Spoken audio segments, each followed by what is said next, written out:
Hi, and welcome to this episode of Bergeron Briefs. For those of you who don't know me, my name is Art Bergeron. I'm an elder law attorney. I work at a firm called Myrick O'Connell. There are 60 of us. The other 59 do something else, and I do nothing but elder law. And I started this program, or started working with local cable here in Ashland several years ago, to supplement the presentations that I often do at the Council on Aging at the community center, where I'm talking about law issues, because this program is really designed to help you understand kind of the people you ought to know as a senior or as a person who's working a lot with a senior relative or whatever. So, two of the people that you ought to know, I know at least one of them, Christine Alessandro, who runs Bay Path Elder Services, and we often talk about Bay Path Elder Services, has been on this show before. Carol, I'm trying to remember, have you been with me here in Ashland? I have once before, You yes. know, it's just, I'm getting old, you know? That's, But Christine is not here in her usual role. Her day job, she's something called a nurse carpenter. So she and her husband help people figure out actually how to adapt their homes if they're getting old and want to stay home and want to stay safe. But you have a great volunteer role, right? I do, thank you. And you are? I am the new board president of the Bay Path Elder Services. Oh, Bay Path Elder Services. Yes, I am. So you're the chair of the board that Christine reports to. So when you're arguing now, you always win. This is great. This is a change. Carol's my boss, yeah. That's great. That'll That's be great. the day. So I asked both of these folks to come on, though, because of a particular program that is advancing in the Bay Path Elder Services area. And I know, as Christina has described before, that Bay Path covers 14 different communities. But I want you to hear about this. But So Christine, tell us about the program. Tell us kind of what's going on, how it got to where it is right now, and where you see it going. Well, we are working on creating dementia-friendly communities because we know that the number of people with dementia, that number will triple by the year 2050. So there are... By which time we'll probably be dead, but a lot of people, that's a real... Absolutely. Right? And we know that there's a familial dispensation as well. You know, if your father had it, you have greater chances of getting it. Yeah. So we want our communities to be prepared, not only to help folks to live safely and independently, but remain engaged in their communities.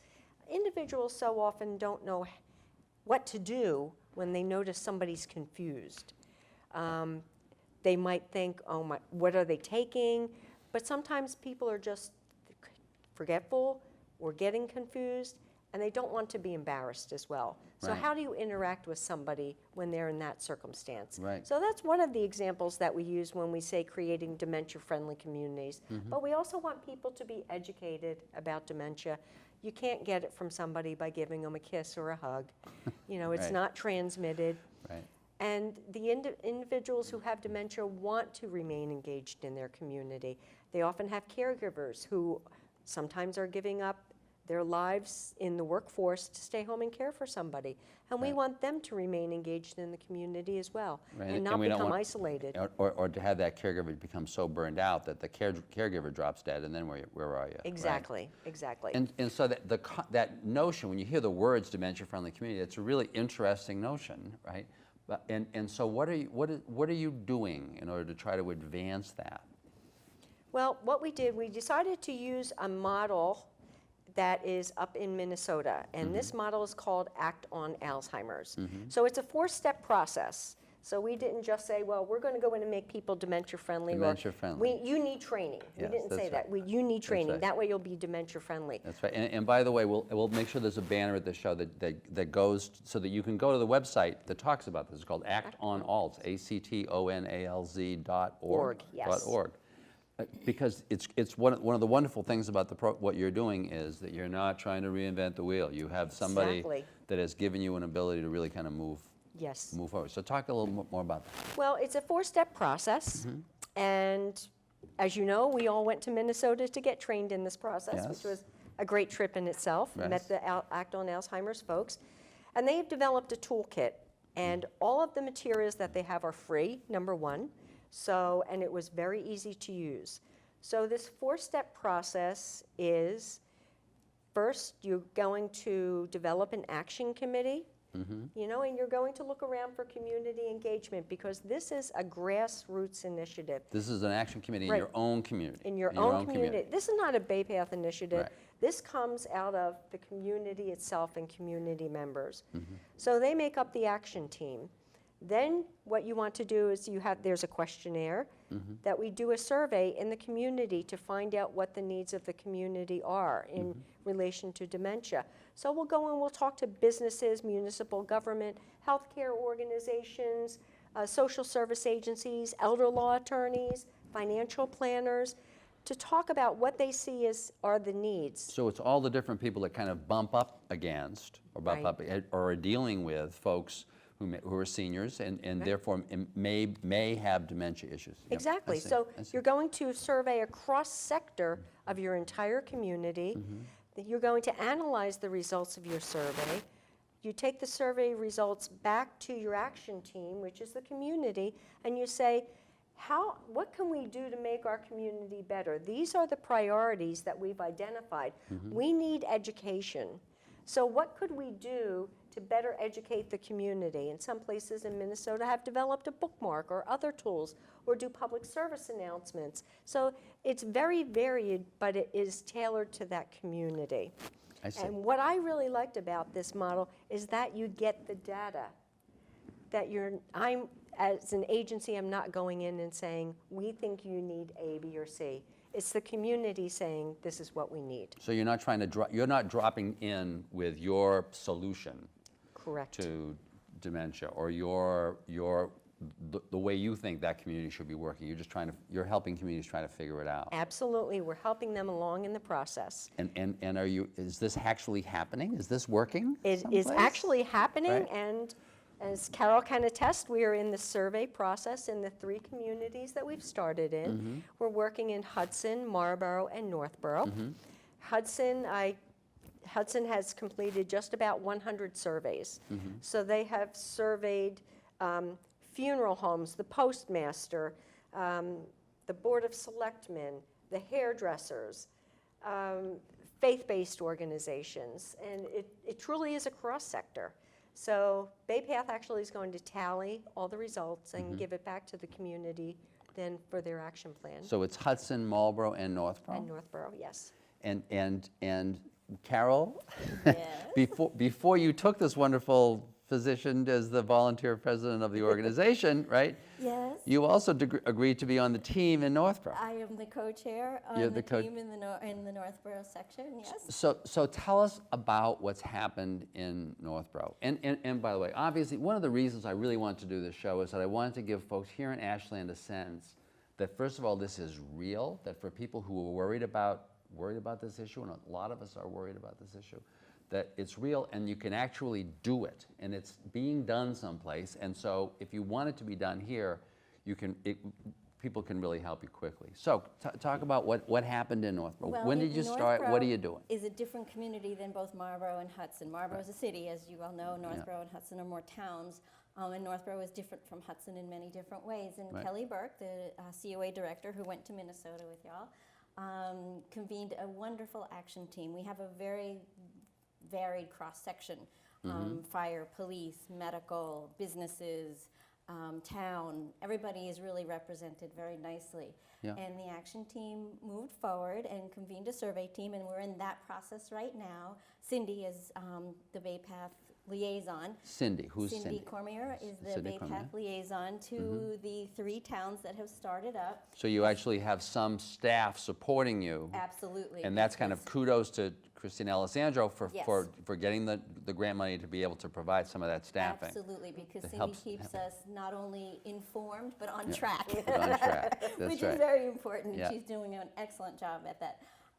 And so we've disseminated all the surveys to the survey teams, and there's 11 different sectors to which we are, although we don't have a hospital, so I think Northborough's only doing 10 sectors. In the community, and we're going out and starting. I have 10 to do my own, and I'll be doing those shortly. And once that is all convened, we really are looking forward to seeing what that data produces. That is really our excitement part, as to Sure. what's going to happen next. And the community has been incredibly receptive to us coming into their lives and asking them these questions And asking them, surveys. right, Yeah. and kind of opening up to them this possibility that, wow, there were a lot of people that were kind of in this together. There were a lot Yes, of people that right, were providing this exactly. kind of input. And Northborough has two facilities in it, Beaumont and Coleman House. So they're also a part of the process. So it'll really be interesting going forward to see what comes out of this. And as you say, that's a way in which each community is unique, you know, because Yes, there are some unique exactly. resources actually in Northborough, Yes. coming out of Coleman House and out of the Beaumont Whitney Place, Yes. in terms of the knowledge base of people dealing with dementia. And Ed, he's from Beaumont, he's on our action team. So it's really a good group of people, and so I'm really looking forward to seeing what comes That's back. now. Can you go back and just talk about, so why did you've got a fairly diverse action team of a whole different set of people? So why did they volunteer?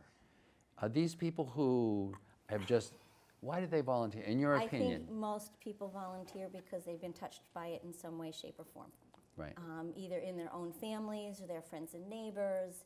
I really believe, and concern of their own as well. The Right. more knowledge that you have, the better aware that you'll be if you start going down the same path as some of your loved ones. So education is always an important thing, and I think that's why really people want to get involved, is they want to know. Yes, yes. And it's funny that you mention that, because I found myself, I'm doing surveys myself. So I was just talking to several people because we were just setting up the times to meet with folks. And the survey, as we've talked about, takes about 15 to 30 minutes, Yeah. so it isn't like you're really asking people to kill themselves on these surveys, right? But over 50% of all the people that I'm going to survey, and there were people that were picked not for this reason, were touched by this. You know, I just talked to an attorney whose mother had it and died from it, right? And I just talked to another attorney whose father-in-law now has it.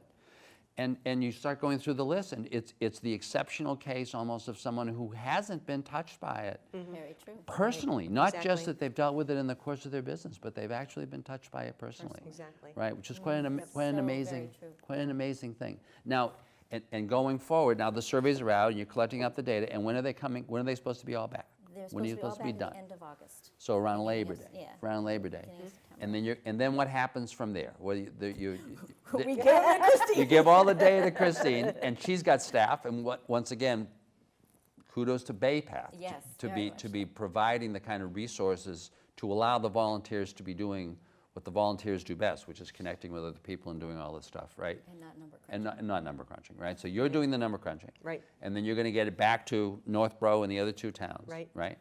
And then what are you going to do? What are you anticipating that you'll do then?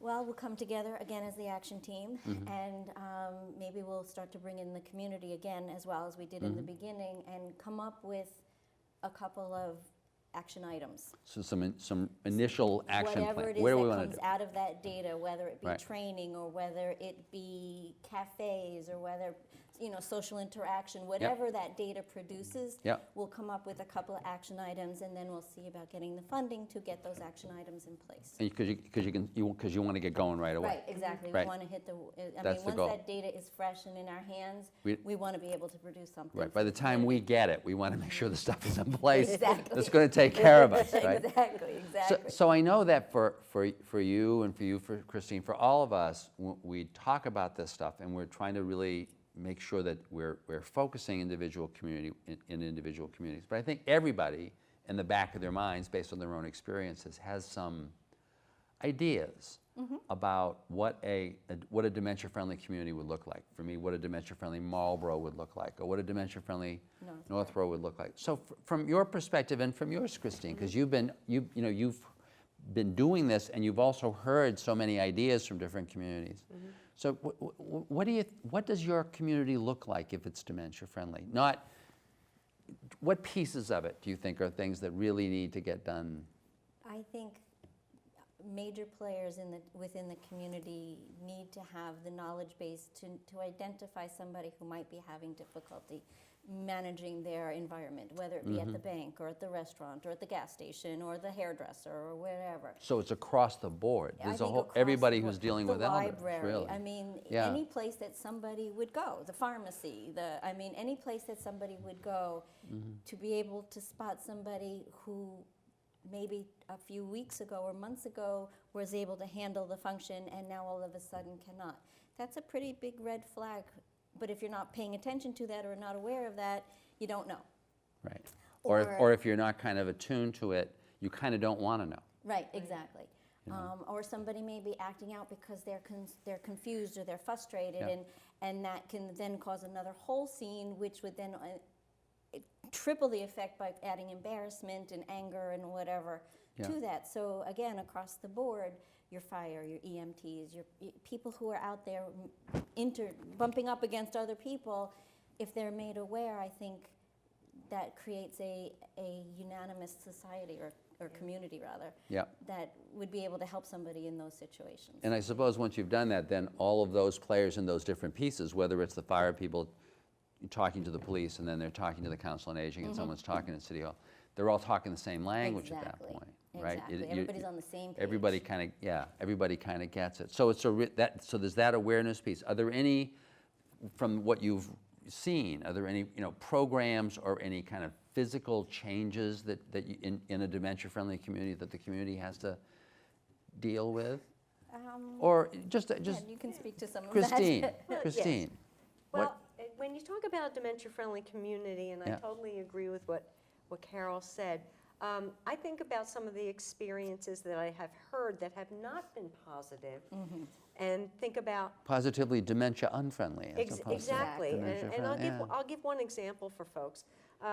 There was an example in a community where a gentleman took his wife who had dementia to church. They were faithful churchgoers.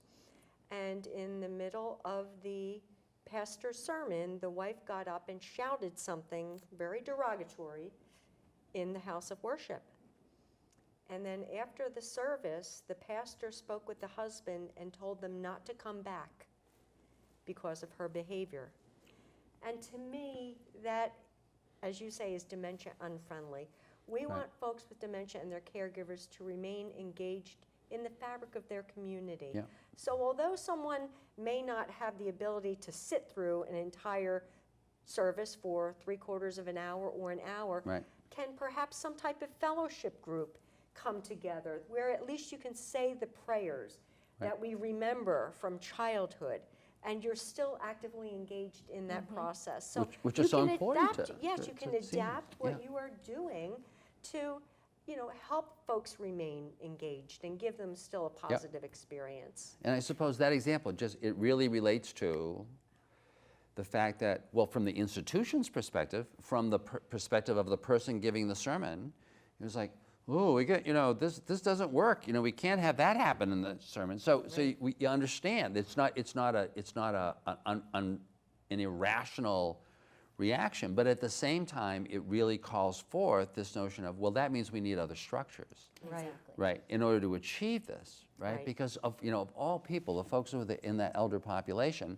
who are thinking a lot about God in many cases, the notion of their not being able to go to church, just striking. It's Right. just really striking. And to me, I'm sure that the gentleman was very embarrassed at what his wife Sure, had done. She yeah. didn't do it intentionally. Right. It's a product of her behavior, having dementia. Right. So where's the compassion and understanding? So if this individual had more information about dementia, Yeah. I think he would have made a different choice in how to approach the situation. Exactly. And that's what we want for dementia-friendly Right. communities. I want to be able to go out to a restaurant and have the wait staff understand that, well, she's a little confused, but, she always gets the chicken parm, so that's what we're going to That's bring her. right. That's Exactly, right. Yeah, the exactly. chicken parm's really Yeah. good today. Right? Isn't that terrific? Yeah, Exactly. Yeah. So I want to be able to enjoy it, too. Yes, Exactly. Yes, That's- I was so two observations kind of connected to this. So the one is actually when I was talking to one of the people that I'm going to interview. He said,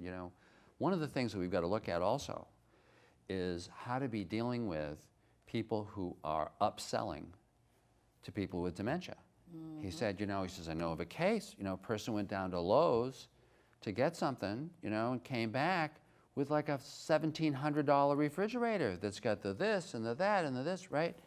He said that person had to know, that salesman had to know, right? And I always think of it in terms of the bank, from the bank's perspective, certainly you want to make sure that people who have had problems with dementia can deal with, filling out the stuff and making the change. But you also want to make sure that when they're there with the person who is getting their name put on the bank account, Right. that Right. someone's watching, It's funny you should mention that. I'm interviewing somebody from the financial district, and that's one of his concerns, is that the clients who come to him who may have dementia may not be making those decisions on their own. Right. And that's a concern of his. And he was asking me about that. And I said, well, what are some of the things you think you need? What do you, yes, right, and what are the kinds of things you can put in place in Exactly. order to make that community safe? Exactly. And then what is the role of the Council on Aging in something like that? What is the, that's really a fascinating thing. It's really a fascinating thing. So from your perspective, as agency-wide over the big, well, actually from both of your perspectives, now that you're the boss, right? From your perspectives, where does this go? You're in 3 communities now. I think you had talked about the fact that you're looking to go into 2 other communities this fall. Yes, we will be starting up in Westboro and Sudbury. And in Sudbury, right? And actually, the Commonwealth of Massachusetts is striving to become a dementia-friendly state. Through the Executive Office of Elder Affairs, there is a very large initiative in dementia-friendly. And whose director, by the way, lives in lives in Westboro, yes, which is Alice always Bonner, Secretary of Elder very handy. Affairs. She's very interested in dementia-friendly communities, Yeah. extremely supportive of our efforts. There was a dementia-friendly summit held in early May where cross-sector of folks came together to talk about how we can make our state more dementia-friendly. So although I'm using one model, which Right. I like it because it gives you data, to become dementia-friendly, you don't have to use this model. Right. But you just need a group of concerned people who can come together, because we know that's how we can affect change. And Bay Path is always happy to help anyone who would be interested in becoming dementia-friendly or talking about it. We've really offered to help the state out when it comes to implementation of new programs. So as well. you're just committed to it, and so if the folks who are watching, if folks in Ashland, said to themselves, this is something that would really be of interest in it, you'll be interested in talking to them. Absolutely. That's pretty terrific. Absolutely. That's pretty terrific. And I think one of the things that's really interesting about this is, I remember being at the statewide conference with you, and afterwards talking to the woman from Minnesota, right, Yes. who is now been hired by the Obama administration and is doing Dementia-Friendly America. Right. Right. This is now nationwide. There's no stopping this. Right. It is now nationwide. Cities are signing on. The city of Boston has signed on. So we are out to create a dementia-friendly nation where all of us, including the viewers, we can all age gracefully, comfortably, and remain engaged. And remain I want to be engaged. able to go Important, out there and get that remaining chicken engaged. farm. Yes, exactly. Absolutely, absolutely. So this is an issue that certainly we've talked about somewhat in this show, and that my clients are dealing with all the time. I know many of you are dealing with. I wanted you to hear this because I wanted you to appreciate what you can do here. I know I've worked with folks at the Ashland Council on Aging. You got a wonderful executive director. You got wonderful people volunteering there, right? You can do a lot of great things here in Ashland if you want to, And there is a model available, right, that you can learn from. There's an agency here that is really interested in helping you. We're not trying to impose anything, but in order to help. So if you're interested, don't just stay tuned. Get involved. Talk to some folks at Ashland and see if you want to do this. So thank you very much for joining us today, and thank you very much to Christine and to Carol DiRienzo, and kudos for all of the work that you folks are doing. It's just a wonderful thing, and I look forward to seeing you on the next installment of Bergeron Briefs. Thank you very much.